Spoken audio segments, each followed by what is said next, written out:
weary over many a quaint and curious volume of forgotten lore. While I nodded, nearly napping, suddenly there came a tapping, as if someone gently rapping at my chamber door. "'Tis a visitor," I muttered, tapping at my chamber door. Only this and nothing more. Ah, distinctly I remember, it was in the bleak December, and each separate dying ember wrought its ghost upon the floor. Eagerly I wished the morrow. Vainly I had sought to borrow from my books, so cease of sorrow for the lost Lenore, for the rare and radiant maiden whom the angels named Lenore, nameless here forevermore. And the silken, sad, unspoken, rustling of each purple curtain filled me with fantastic terror never felt before, so that now, still the beating of my heart, I stood repeating, "'Tis some visitor entreating entrance at my chamber door, some late visitor entreating entrance at my chamber door. This it is and nothing more." Presently, my soul grew stronger, hesitating then no longer. "Sir," said I, "or madam, truly your forgiveness I implore. But the fact is I was napping, and so gently you came rapping, and so faintly you came tapping at my chamber door, that I scarce was sure I heard you. Here I opened wide the door. Darkness there, and nothing more. Deep into that darkness peering, long I stood there, wondering, fearing, doubting, dreaming dreams no mortal ever dared to dream before. But the silence was unbroken, and the stillness gave no token, and the only word there spoken was the whispered word, "Lenore?" This I whispered, and an echo murmured back the word, "Lenore." Merely this, and nothing more. Back into the chamber turning, all my soul within me burning, soon again I heard a tapping somewhat louder than before. "Surely," said I, "surely that is something at my window lattice. Let me see then what thereat is, and this mystery explore. Let my heart be still a moment, and this mystery explore. 'Tis the wind and nothing more." Here I opened wide the shutter, when with many a flirt and flutter, in there stepped a stately raven from the saintly days of yore. Not the least obeisance made he, not a moment stopped or stayed he, but with mien or lord or lady, perched above my chamber door, perched upon a bust of Pallas just above my chamber door, perched and sat, and nothing more. Then this ebony bird beguiling my sad fancy into smiling, by the grave and stern decorum of the countenance it were. "Though thy crest be shorn and shaven, thou," I said, "art shorn, O craven, ghastly, grim, and ancient raven, from the saintly days of yore. Tell me what thy lordly name is." On this note, Quitoni Troy. I skipped a line. Quoth the raven, "Nevermore." Much I marvel this ungainly bounty fair discourse so plainly, though its answer little meaning, little relevancy bore. For we cannot help agreeing that no living human being ever yet was blessed with seeing bird above his chamber door, bird or beast upon the plaster bust of Pallas just above his chamber door, with such name as nevermore. But the raven, sitting lonely on that placid bust, spoke only that one word, as if his soul in that one word he did outpour. Nothing farther than he uttered, not a feather than he fluttered, till I scarcely more than uttered, "Other friends have flown before. On the morrow he will leave me as my hopes have flown before." Then the bird said, "Nevermore."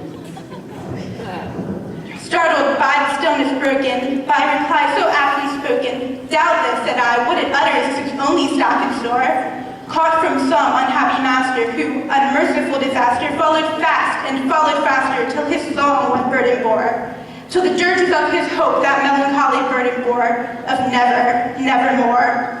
But the raven, still beguiling all my fancy into smiling, I'm so sorry. Straight I wheeled a cushioned seat in front of bird and bust and door. Then, upon the velvet sinking, I betook myself to linking fancy unto fancy thinking what this ominous bird of yore, what this grim, ungainly, ghastly, gaunt, and ominous bird of yore meant in croaking, "Nevermore." This I sat engaged in guessing, but no syllable expressing to the bird, whose fiery eyes now burned into my bosom's core. This and more I sat divining.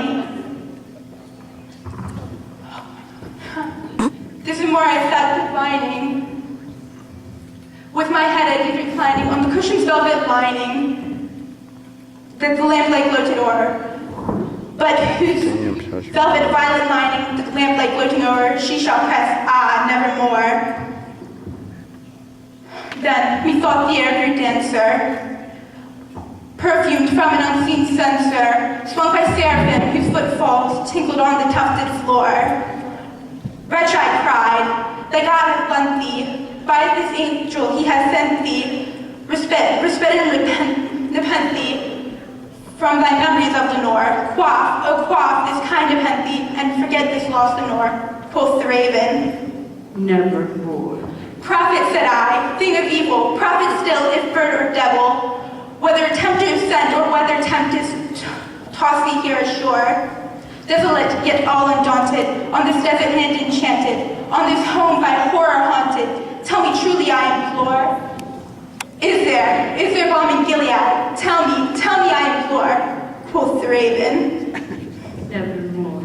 Prophet, said I, thing of evil, prophet still, if bird or devil, by that heaven that bends above us, by that God we both adore, tell this soul with sorrow laden, if within the distant Aidenn, it shall clasp a sainted maiden whom the angels named Lenore, clasp a rare and radiant maiden whom the angels named Lenore, quoth the raven. Nevermore.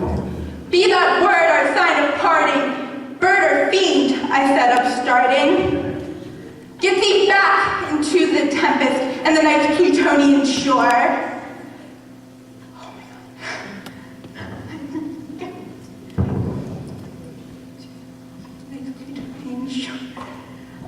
Keep in mind, this is really hard. Thank you. I remember, yeah, you did get easy. Leave no black plume as a token of that lie thy soul has spoken. This is like the hardest part of the entire thing.